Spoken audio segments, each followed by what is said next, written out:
Saya masih bersama saudara di Sapa Indonesia Malam Spesial Takbiran dari Rumah dengan Sekjen Majelis Ulama Indonesia Anwar Abbas. Buya, Kiai Haji Anwar Abbas, Buya Anwar Abbas. Masih bersama saya, Buya? Masih. Oh iya, Buya, kita tahu bahwa pandemi yang ada di Indonesia ini dan juga dunia, ini memunculkan karakter asli bangsa Indonesia, saling membantu. Kita melihat bahwa begitu banyak di sudut-sudut daerah, di sudut-sudut kota, bahkan di desa, itu saling membantu yang kemudian meringankan beban satu dengan yang lain. Terkait dengan hal itu, ada kemudian pembayaran zakat.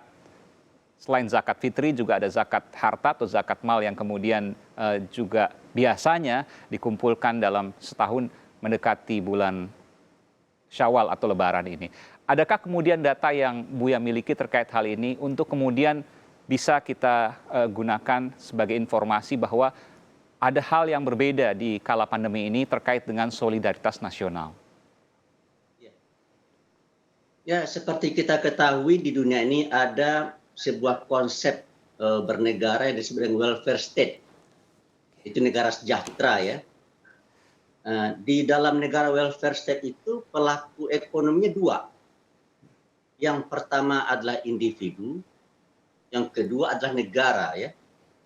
Jadi masing-masing individu berusaha untuk memenuhi kebutuhannya. Masing-masing individu berusaha untuk bekerja untuk mendapatkan rezeki ya, untuk memenuhi kebutuhan pokoknya dan untuk memenuhi keinginannya. Tetapi kalau seandainya dari hasil bekerjanya itu dia tidak bisa memenuhi kebutuhan pokoknya, maka dia lapor kepada negara. Dan negara akan memberikan santunan kepada dia. Sehingga akhirnya rakyatnya menjadi sejahtera. Begitu juga kalau ada rakyat dan masyarakat yang menganggur, dia lapor kepada pemerintah, nanti pemerintah akan memberikan santunan menganggur kepada mereka ya. Jadi pelaku ekonominya di negara yang seperti itu hanya dua, yaitu individu dan negara. Kalau dalam konsep Islam yang saya lihat ya sangat banyak mewarnai kehidupan ekonomi negeri ini, kita tidak menganut sistem welfare state. Meskipun di dalam Undang-Undang Dasar 45 ada kesan kita ini adalah welfare state. Karena di dalam Undang-Undang Dasar 45 pasal 34 dinyatakan di situ bahwa fakir miskin anak terlantar dipelihara oleh negara. Jadi kalau seandainya ada orang miskin ya negara harus turun, pemerintah harus turun membantu. Nah, apalagi di masa wabah COVID-19 ini jumlah orang yang miskin semakin bertambah. Jadi berarti kalau seandainya kita menganut sistem welfare state, kalau seandainya kita ini hanya melihat kepada pasal 34, ya maka negara harus membantu ya seluruh rakyatnya yang fakir dan miskin. Nah, tapi tadi saya dengar secara sekilas Pak Jokowi sebagai presiden berterima kasih ya kepada masyarakat, terutama kepada umat Islam yang sudah membantu ya saudara mereka yang tertimpa ya oleh musibah ini, yang terpukul ekonomi oleh COVID-19 ini gitu, tanpa disuruh dan perintah oleh negara ya. Jadi pemerintah sama negara belum memerintah mereka untuk melakukan bagaimana cara supaya mereka bisa membantu, tetapi agama mereka ya, keyakinan mereka sebagai seorang muslim, sebagai seorang muslimah itu mendorong mereka untuk berbuat gitu. Kenapa mereka berbuat? Karena ada hadis-hadis dan ayat-ayat dalam Al-Quran yang menyatakan wa aqimus shalah wa atuz zakah ya. Kalau seandainya kamu itu menyatakan diri kamu beriman dan beragama Islam, ya kamu harus menyelenggarakan sholat dan membayar zakat gitu. Dan zakat itu adalah bagian dari harta kita yang bukan milik kita. Jadi jangan kita mengira harta zakat itu milik kita, bukan. Kalau seandainya saya punya uang 1 miliar begitu ya, maka atau 100 juta misalkan, maka yang menjadi milik saya hanya 97,5 juta. Yang 2,5 juta itu bukan milik saya, itu adalah milik dari asnaf yang 8. Oleh karena itu kalau saya tidak ingin memakan harta yang batil ya, maka zakatnya saya keluarkan yang jumlahnya 2,5% itu gitu. Jadi sebenarnya orang kaya yang berzakat itu adalah orang kaya ya yang memberikan harta orang miskin yang ada bersama dia kepada mustahik gitu. Tetapi ada orang yang memberikan hartanya kepada fakir miskin bukan lagi zakat, karena dia sudah bayar zakat gitu, atau dia membayar lebih dari zakat yang ada gitu. Dia hanya dikenakan 2,5% untuk zakat, tetapi dia sudah mengeluarkan sampai 10-20%. Itu namanya infak dan sedekah. Dan di dalam konsep Islam dan di negara kita yang berdasarkan Pancasila ini, ya saya melihat pelaku ekonomi itu bukan dua. Itu bukan hanya individu dan negara, tetapi juga ada masyarakat. Ya. Oke. Nah, jadi individu berusaha untuk bekerja memenuhi kebutuhan hidupnya, tidak mampu dia memenuhi kebutuhan hidupnya sehingga dia fakir, dia miskin, maka masyarakat, terutama tetangganya berkewajiban untuk membantunya. Karena ada hadis yang menyatakan, tidaklah bisa saya katakan engkau itu beriman kepada saya, kata Nabi, kalau perut kamu kenyang sementara tetangga kamu dalam keadaan lapar dan kamu tahu itu gitu.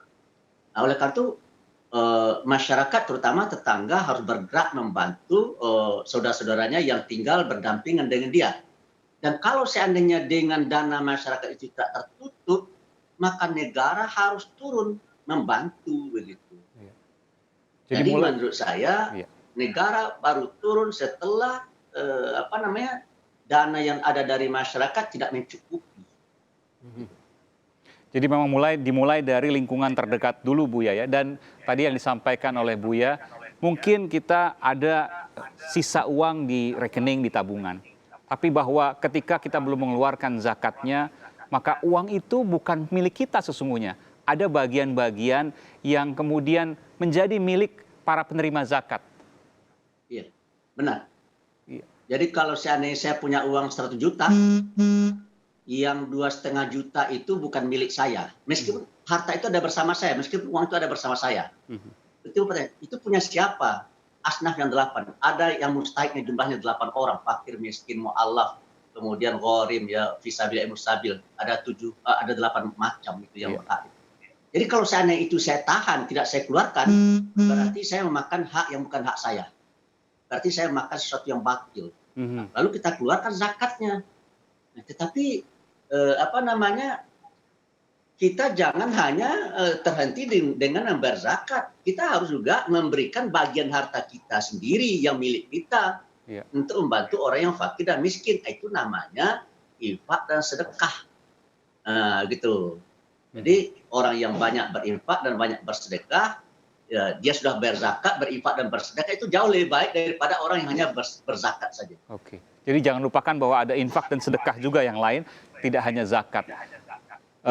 Buya, tentu Buya bisa bercerita karena kita tidak tahu ini akan mengalami pandemi selama berapa lama. Mudah-mudahan kita berdoa bersama tentu ini menjadi pandemi yang kemudian tidak kunjung berkepanjangan.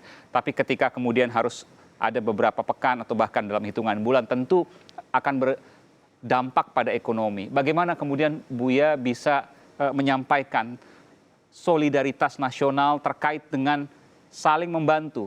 Tadi disebutkan juga zakat merupakan kewajiban, tapi ada infak dan sodako yang sifatnya tidak wajib atau sunnah, meskipun yang saat ini sekarang sangat dibutuhkan dan memiliki nilai yang sangat utama. Bisa dijelaskan, Buya? Ya, saya rasa ya masyarakat umat Islam tanpa disuruh dan diperintah oleh negara ya, tanpa disuruh oleh si ini dan si itu ya, mereka sudah mengerjakan langsung begitu dengan kesadaran keagamaan yang mereka miliki.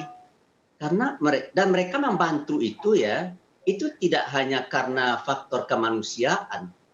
Karena mereka tahu itu adalah perintah Allah ya, dan Allah sudah berjanji ya, barang siapa yang melapangkan hidup orang, maka akan dilapangkanlah hidupnya oleh Allah nanti di akhirat, di dunia dan di akhirat. Jadi bagi orang yang beragama Islam membantu orang lain itu sebenarnya tidak menjadi beban, seharusnya tidak menjadi beban. Bahkan dia harus berusaha untuk bisa membantu orang. Cuma yang menjadi masalah bagi saya begini, kalau krisis kesehatannya berlarut ya, dan masing-masing umat Islam ini sudah membantu ya, Sementara kan ekonomi mereka kan juga menurun itu. Betul. Semakin lama kita larut dengan krisis kesehatan ini, jumlah dana kita semakin menurun. Kalau jumlah dana kita semakin menurun, kemampuan kita membantu orang lain juga menurun. Ini jadi masalah. Nah, oleh karena itu bagi saya kalau ini berlarut akan ada satu titik nanti ya, di mana orang yang kaya hari ini juga sudah jatuh miskin gitu. Oke. Orang yang hari ini kaya, yang hari ini membantu orang lain, tapi karena wabah ini terlalu berlarut-larut, yang kaya hari ini juga jatuh miskin. Sehingga tidak bisa lagi membantu orang yang hari ini miskin gitu. Sehingga jumlah orang miskin semakin bertambah, semakin bertambah.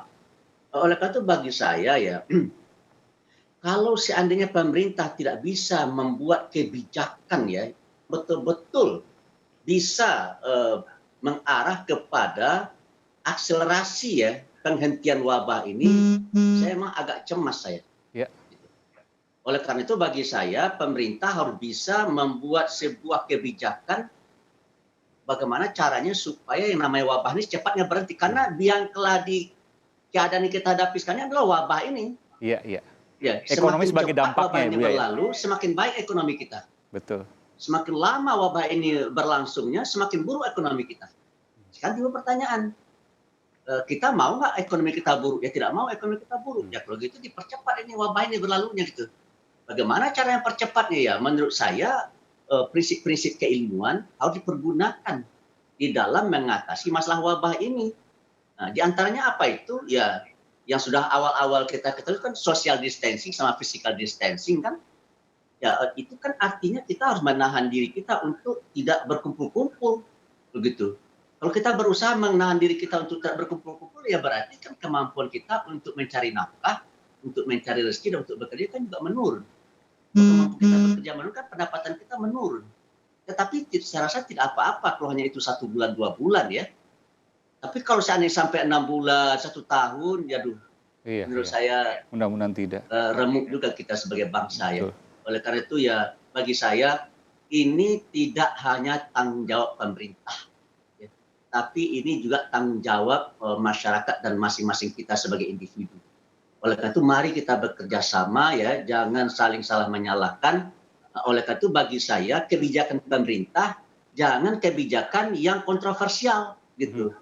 Jangan kebijakan yang akan membuat kita bertengkar. Tapi kebijakan yang kita buat itu kebijakan yang memang membuat kita bersatu. Sehingga kita secara bersama-sama berusaha untuk mengatasi masalah kita ini.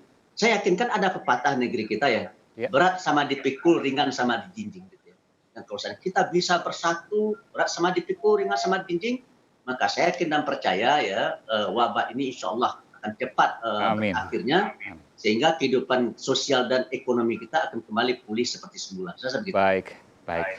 Terima kasih Buya Anwar Abbas, Kiai Haji Anwar Abbas, Sekretaris Jenderal Majelis Ulama Indonesia telah memberikan pesan yang penting di malam menuju ke 1 Syawal. Besok kita Idul Fitri, Buya. Ya, selamat melaksanakan Idul Fitri. Mudah-mudahan ketentuan yang ada dipatuhi oleh semua pihak. Sehingga kita bisa keluar dari wabah ini dengan sebaik-baiknya. Terima kasih. Wassalamualaikum warahmatullahi wabarakatuh. Waalaikumsalam warahmatullahi wabarakatuh. Kita aminkan doa yang Buya sampaikan tadi, semoga pandemi ini segera berlalu. Terima kasih Buya Anwar Abbas.